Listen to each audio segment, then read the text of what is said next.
Hi friends, அனைவருக்கும் வணக்கம். இன்னைக்கு நம்ம கிளாஸ்ல என்ன பார்க்க போறோம்னா, சைக்காலஜி நேத்து பார்த்தோம். இன்னைக்கும் வந்து சைக்காலஜில இன்னைக்கு என்ன டாபிக் பார்க்க போறோம்னா, அ மனநலம். மனநலம், மனப்போராட்டம், மனமுறிவு, தற்காப்பு நடத்தைகள், நெறிப்பிறழ்வு குழந்தைகள் இதெல்லாம் பத்தி தான் இன்னைக்கு பார்க்க போறோம். ஓகே ஃப்ரெண்ட்ஸ், நம்ம சப்ஜெக்ட்டுக்கு போலாம். இன்னைக்கு வந்து மனநலம். மனநலம்னா என்ன அப்படின்னா, ஒரு மனிதனுடைய உடல் நலத்தை பற்றி குறிப்பதாகும். இது வந்து மனநலங்கிறது உடல், உள்ளம், ஆன்மீகம் ஆகிய 3ம் மனிதனுக்கு மனநலத்தின் முக்கியமானதாகும். உடல், உள்ளம், ஆன்மீகம் இது எல்லாமே சேர்ந்து நல்லா இருந்தா தான் ஒருத்தனுடைய மனநலம் வந்து நல்லா இருக்கும். மனதானது ஆக்க சக்திகள், தூண்டல்களின் உதவியால் ஆளுமையின் முழுமையோடு கொண்டுள்ள ஒரு இணக்கமான நலம் என கொள்ளலாம். அதாவது மனநலங்கிறது என்னன்னா, ஒரு ஆக்க சக்தி ஆக்க சக்தியை தூண்டுதல்களினால் மனநலம் வந்து நல்லா முழுமையாக அந்த செயல்பாட்டுல வந்து இருக்கும். அதான் வந்து மனநலம்னு சொல்றாங்க. அதாவது உடல் நலத்தை பற்றி குறிப்பதாகவும், உடல், உள்ளம், ஆன்மீகம் இது எல்லாமே வந்து ஒத்து இருந்தா தான் மனநலம் வந்து நல்லாருக்கும். அடுத்து, மனநலம் என்பது ஒருவனுடைய ஆளுமையின் நிறைவான, இசைவான செயல்பாட்டை குறிக்கிறது. அதாவது மனநலம் மிக்க ஒரு மனிதர் வந்து நல்ல ஒரு ஆளுமையாக இருப்பாரு. எந்த ஒரு செயல்பாட்டிலும் நல்ல ஒரு ஆளுமையான அ செயல்பாட்டை வந்து கொண்டிருப்பார். அப்படின்னு யார் சொல்றாங்க அப்படின்னா, ஹாட்ஃபீல்ட் அப்படிங்கிறவர் வந்து சொல்றாரு. மனநலம் மிக்கவர் நல்ல ஒரு ஆளுமையான, நிறைவான செயல்பாட்டை கொண்டிருப்பார். மனநலம் இருக்கிறவங்க பண்புகள் என்னென்ன அப்படின்னா, நல்லா அதாவது தன்னுடைய நிறை குறைகளை வந்து தெரிஞ்சு வச்சிருப்பாங்க.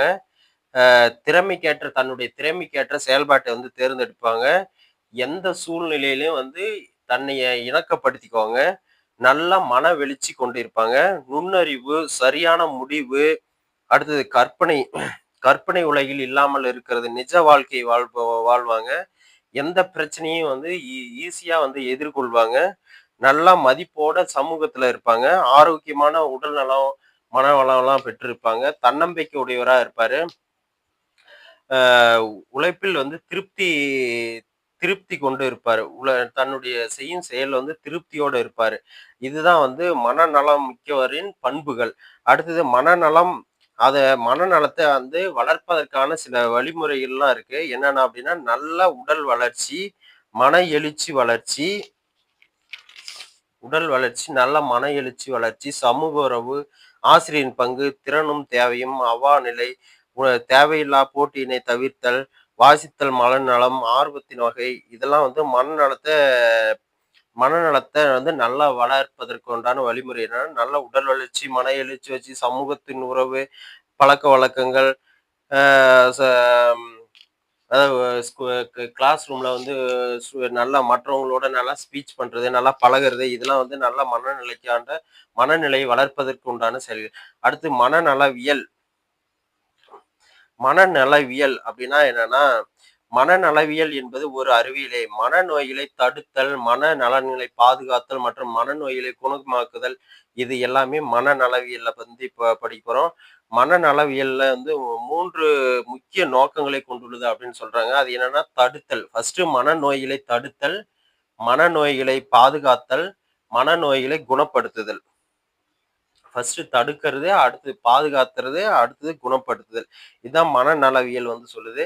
மனநலவியல் அப்படின்னா என்ன அப்படின்னா, நல்ல நலமுள்ள மனநலமுள்ள ஒருவன் வாழ்க்கையை முழுமையாகவும், மகிழ்ச்சியாகவும், இசை உள்ளதாகவும், பயனுள்ளதாகவும் அமைத்துக் கொண்டு வாழ இயலும் என்பதே மனநலவியலின் நோக்கமாகும். அதாவது நல்ல மனநலமுள்ள ஒருவன் வந்து முழுமையாக தன்னை மகிழ்ச்சியாகவும், இசை உள்ளதாகவும், பயனுள்ளதாகவும் அமைத்துக் கொண்டு வாழும் செயலே வந்து மனநலவியல் அப்படிங்கிறாங்க. அடுத்து முரண்பாடு அல்லது மனப்போராட்டம். முரண்பாடுனாலும் ஒண்ணுதான், மனப்போராட்டம் அப்படின்னாலும் ஒண்ணுதான். மனப்போராட்டத்தினால வந்து என்னென்ன விளைவு ஏற்படுது? எங்கெங்கெல்லாம் நம்மளுக்கு மனப்போராட்டம் ஏற்படுது அப்படிங்கிறத பத்தி தான் பார்க்க போறோம். ஒரு குறிக்கோளை அடைய விடாமல் தடுக்கும் நடத்தைக்கு தான் வந்து மனப்போராட்டம் அல்லது முரண்பாடு அப்படின்னு சொல்றாங்க. அதாவது நம்ம ஒரு குறிக்கோள அடைய நினைக்கிறோம். அதுல நெறைய தடங்கல்லாம் ஏற்படுது இல்லையா? அப்ப வந்து நம்மளுக்கு ஏற்பட்டதுதான் மனப்போராட்டம் அல்லது முரண்பாடு அப்படின்னு சொல்றாங்க. இது மு இது என்ன முரண்பாட்டின் தன்மை. அதாவது மனப்போராட்டத்தின் தன்மை என்னன்னா, விறைப்புத்தன்மை. அதாவது டென்ஷன் ஆவுறது. நம்ம ஒரு செயல செஞ்சுட்டு இருக்கோம். ஏதோ ஒரு இடையூறுனா நம்ம டென்ஷன் ஆகுறோம் இல்லையா? அதான் வந்து விறைப்புத்தன்மை. அடுத்தது வந்து மனவெழுச்சியின் விறைப்புத்தன்மை. விறைப்புத்தன்மையினால் 2 அல்லது அதற்கு மேற்பட்ட புதிய எண்ணங்கள் தோன்றி குழப்பம் ஏற்படலாம். இதனால வந்து இந்த டென்ஷன் ஆகுறதுனால என்ன புதிய குழப்பங்கள்லாம் ஏற்படலாம். மனதில் போராட்டம் ஏற்படலாம். இந்த மனப்போராட்டம் வந்து 3 வகையா பிரிக்கிறாங்க. என்னன்னா இது முக்கியமான கொஸ்டினு. இதுல அடிக்கடி கேட்டுட்டு இருப்பாங்க. மனப்போராட்டம் வந்து 3 வகையா பிரிக்கிறாங்க. அது என்னன்னா அணுகுதல் மனப்போராட்டம், விலகுதல் மனப்போராட்டம், அணுகுதல் மனப்போராட்டம் என 3 வகையா பிரிக்கிறாங்க. அணுகுதல் அப்படின்னா, நம்மளுக்கு வந்து அதாவது 2 இலக்குமே நம்மளுக்கு வந்து புடிச்ச மாரி இருக்கும். அது எத நம்ம தேர்ந்தெடுக்கிறது அப்படிங்கிறதுல வந்து குழப்பம் ஏற்படும். அதுதான் வந்து அணுகுதல். அதாவது 2யுமே நம்ம அணுகுறோம். ஆனா எத நம்ம வந்து தேர்ந்தெடுக்கிறது அப்படின்னு கன்ஃப்யூஸ் ஆவோம். அதான் வந்து அணுகுதல் மனப்போராட்டம். அணு இதுக்கு எக்ஸாம்பிள்ஸ் என்ன அப்படின்னா, இப்போ ஒரு மாணவன் வந்து ப பள்ளியுடனோ, குடும்பத்தினுடனோ செல்லக்கூடிய சூழ்நிலை ஏற்படும்போது யார் கூட இப்ப ஸ்கூல்லயும் சுற்றுலாவுக்கு அழைச்சிட்டு போறாங்க. குடும்பத்திலயும் சுற்றுலாவுக்கு சொல்றாங்க. இப்ப 2 பேருமே நம்மளுக்கு வந்து அப்ரோச் பண்றவங்க. யா யாரு கூப் யாரு கூப்பிட்டா அவங்க கூட போறது அப்படிங்கிறது மனக்குழப்பம் ஏற்படுது இல்லையா? அதான் வந்து அணுகுதல் மனப்போராட்டம். அப்புறம் இன்னொரு எக்ஸாம்பிள்ஸ் பார்த்தீங்கன்னா, இப்ப 2 அழகிய பெண்களில் யாரை திருமணம் 2 பெண்களுமே அழகிய பெண்கள். அது யாரை திருமணம் செய்து கொள்வது? அப்படிங்கிறதுல ஏற்படுற மனக்குழப்பம் தான் வந்து அணுகுதல் மனப்போராட்டம். அதாவது 2 இலக்குமே நம்மளுக்கு ரொம்ப புடிச்ச மாரி இருக்கும். 2 இலக்குமே நம்மளுக்கு ரொம்ப புடிச்ச மாரி இருக்கும். அந்த 2 இலக்குல எத தேர்ந்தெடுக்கிறது?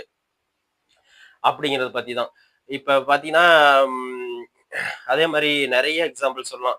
ஆ அம் இப்ப ஒரு டாக்டருக்கும் சீட் கிடைக்குது.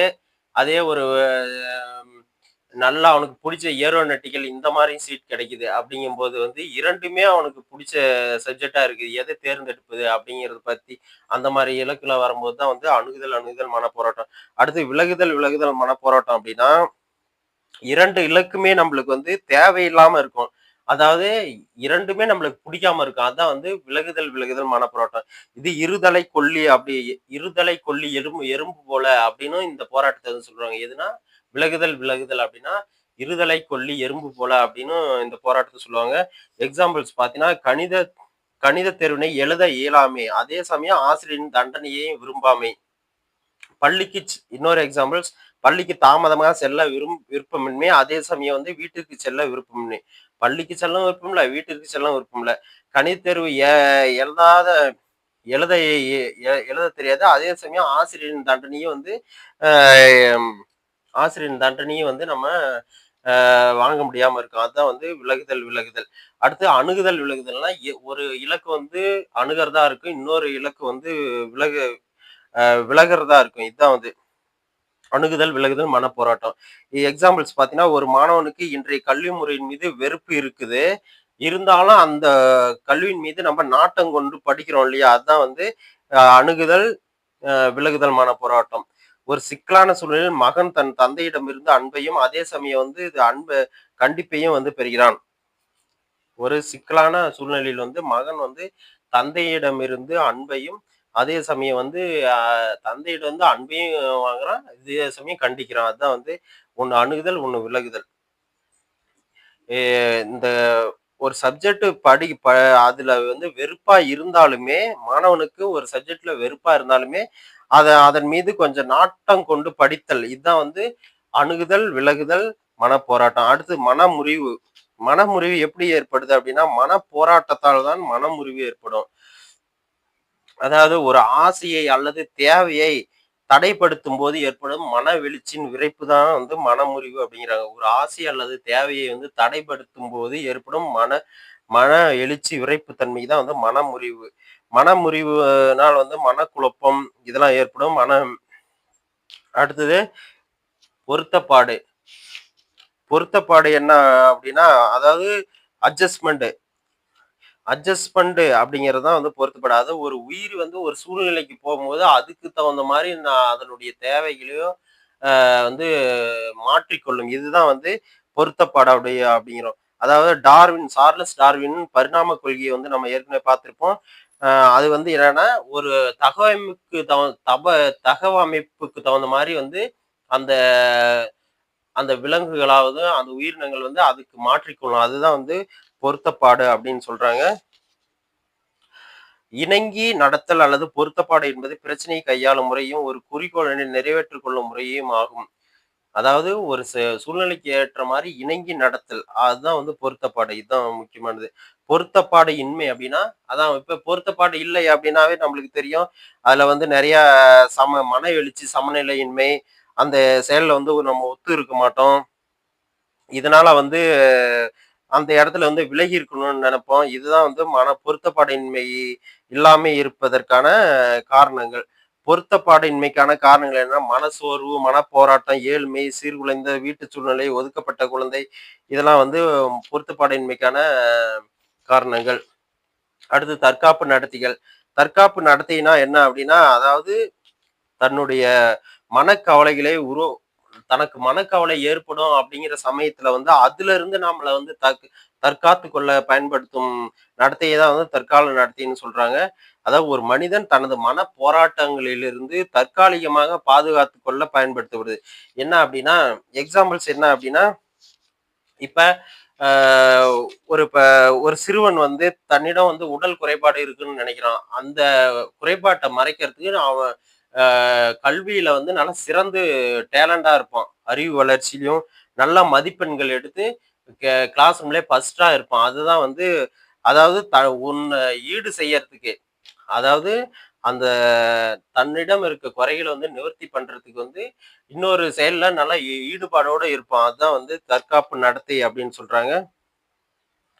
பல வகையான தற்காப்பு நடத்தைகள் இருக்கு. என்னன்னா, அடையாளம் காணுதல் அல்லது ஒன்றுதல், வினை உருவாதல், பகற்கனவு காணுதல், ஈடு செய்தல், காரணம் காட்டல், புறத்தெறிதல், பின்னடைதல், அனுதாபம், ஆ இடமாற்றம், பின்வாங்குதல், அடக்கி வைத்தல் இதெல்லாம் வந்து தற்காப்பு நடத்தைகள் வந்து இந்த தற்காப்பு நடத்தையை வந்து அ இத்தன வகையா வந்து பிரிக்கிறாங்க.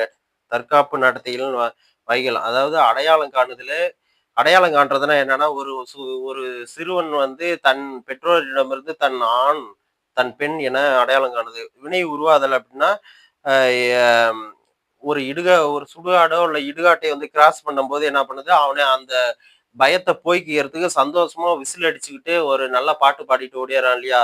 அதான் வந்து வினை உருவாதல். பகரக்கனவு காணுதல் அப்டின்னா, அ பெ பெரிய சாதனையாளர் போல் அ குமர பருவத்தில் வந்து தன் ஒரு ஹீரோ மாரி, கதாநாயகன் மாரி காமிச்சுக்கும். இதான் வந்து பகற்கனவு காணுதல். ஈடு செய்தல் அப்டின்னா, அதான் ஒரு சிறுவன் வந்து தன் உடல் குறைபாட்டினால் வந்து நல்ல மதிப்பெண்கள் பெற்று, இந்த சிறந்த கலையில் வந்து சிறந்த மதிப்பெண்கள் பெற்று, அந்த குறைபாட்ட வந்து ஈடு செய்வான். அடுத்து காரணங்காட்டல் அப்டின்னா, தவறை ஏற்றுக்கொள்ளாமல் பிறர் மீது வந்து அந்த தவறை வந்து ஏற்றுவது. அடுத்து புறத்தெறிதல் அப்டின்னா, ஒரு மாணவன் வந்து ஒரு தேர்வுல வந்து அ காப்பி அடிக்கிறான்னா, மத்த மாணவனும் இவனும் காப்பி அடிச்சான் அப்படின்னு சொல்றத புறத்தெறிதல். பின்னடைதல் அப்படின்னா, ஒரு பிரச்சனையை சந்திக்க திறனின்றி சிறு குழந்தையைப் போல் பின்வாங்குதலு. அனுதாபம்னா, தன் வீட்டின் வறுமையை காரணம் காட்டி வந்து அனுதாபம் தேடுறது.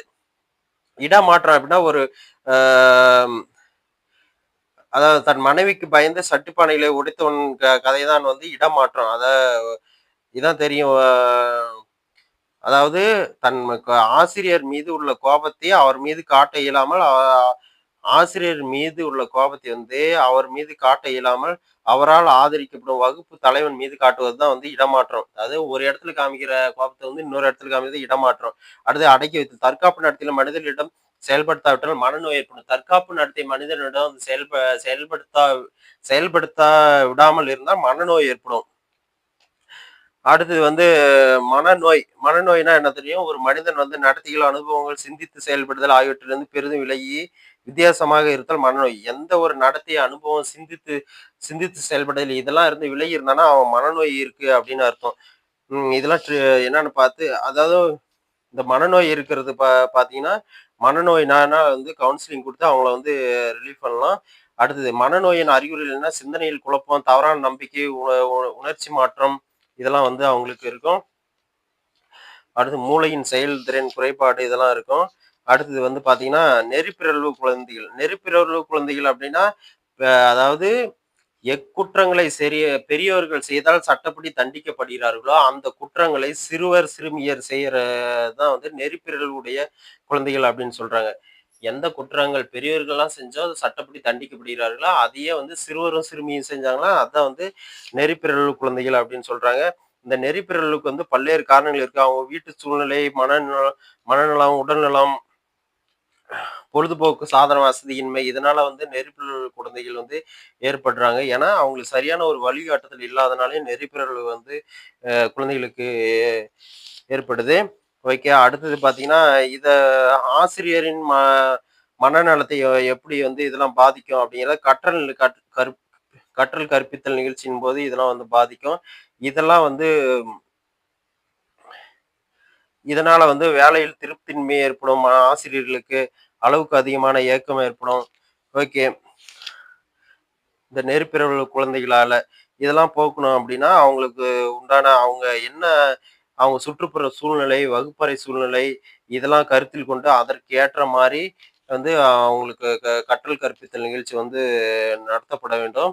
ஓகே. அடுத்தது பார்த்தீங்கன்னா, ஓகே. அவ்வளோதான். இன்னைக்கு நம்ம கிளாஸ்ல என்னென்ன பார்த்தீங்கன்னா, மனநலம், மனப்போராட்டம், மனமுறிவு, நெறிப்பிரள் குழந்தைகள், பொருத்தப்பாடின்மை இதெல்லாம் பத்தி பார்த்தோம். Okay friends. Thank you.